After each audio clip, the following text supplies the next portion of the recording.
Halo semuanya, pernah nggak sih kalian lagi baca berita terus mikir, beneran nggak ya data ini? Nah, hari ini kita bakal belajar satu skill yang penting banget, yaitu cara membongkar kebenaran di balik data. Biar kita bisa lihat cerita aslinya, bukan cuma angka-angkanya aja. Oke, kita mulai ya. Coba bayangin deh, di sekolah kalian, kira-kira siapa yang waktu belajarnya lebih lama setiap minggu? Cowok atau cewek?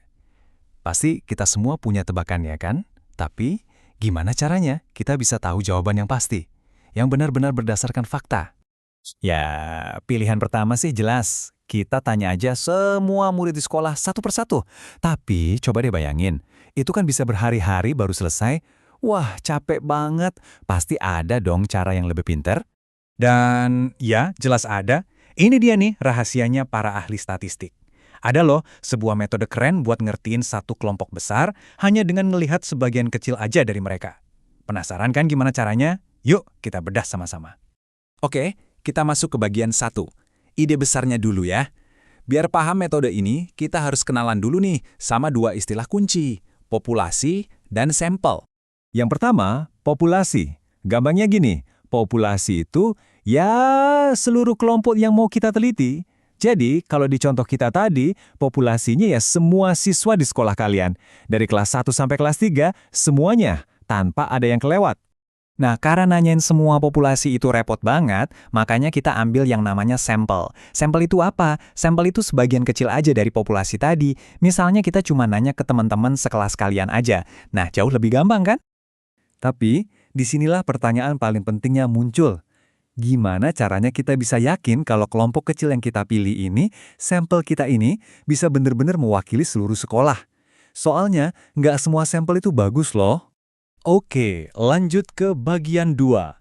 Sekarang, kita belajar caranya mengenali sampel yang bagus, biar kita nggak gampang ketipu sama data.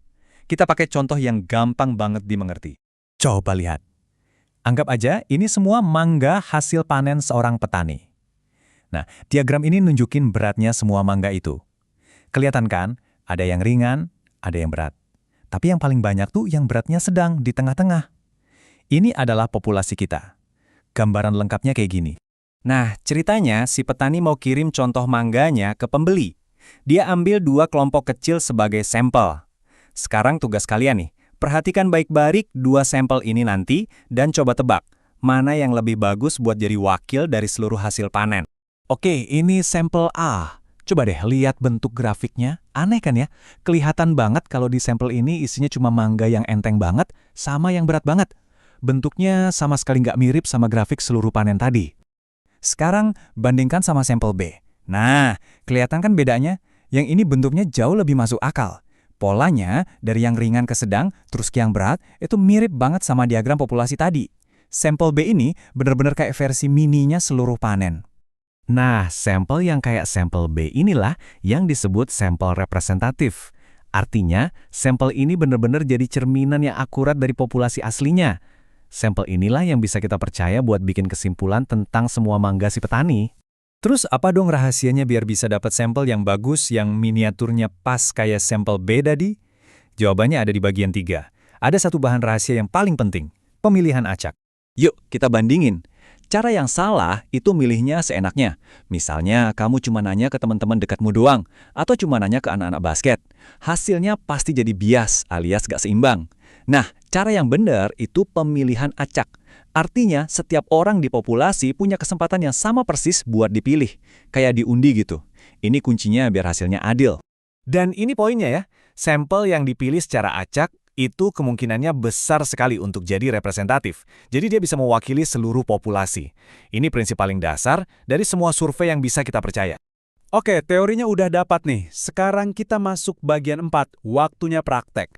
Kita bakal pakai kekuatan super baru kita ini buat melihat gimana data bisa bohong di dunia nyata. Dan yang paling penting, gimana cara biar kita nggak ketipu.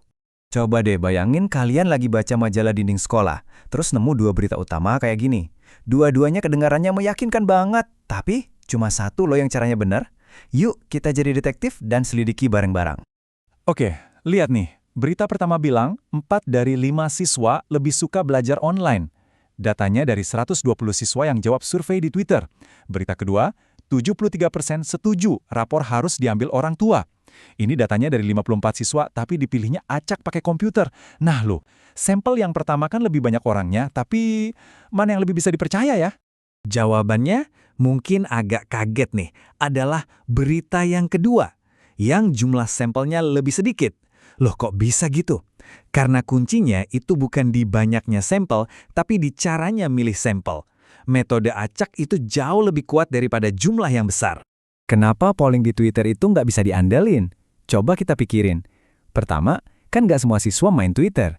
Kedua, yang jawab polling itu biasanya yang paling semangat aja, yang punya pendapat kuat. Jadi hasilnya, ya nggak bisa dong dianggap mewakili suara semua siswa di sekolah. Jadi, ini dia nih, poin paling penting dari semua ini. Kalau kalian lihat ada data survei, jangan langsung percaya sama angkanya. Tanyain dulu satu pertanyaan Mas ini. Gimana cara milih sampelnya? Itu yang paling penting. Sekarang, karena kalian udah ngerti soal populasi, sampel, dan pentingnya pemilihan acak, kalian itu ibaratnya punya kacamata super buat lihat data. Kalian jadi bisa melihat apa yang ada di balik angka-angka, dan pastinya nggak bakal gampang ketipu lagi. Jadi, buat penutup, Ibu kasih tantangan ya. Nanti kalau kalian lihat ada berita yang pakai data survei, pertanyaan pertama apa yang bakal kalian tanyakan? Ingat, dengan bertanya kita jadi selangkah lebih dekat sama kebenaran. Terima kasih ya sudah menyimak.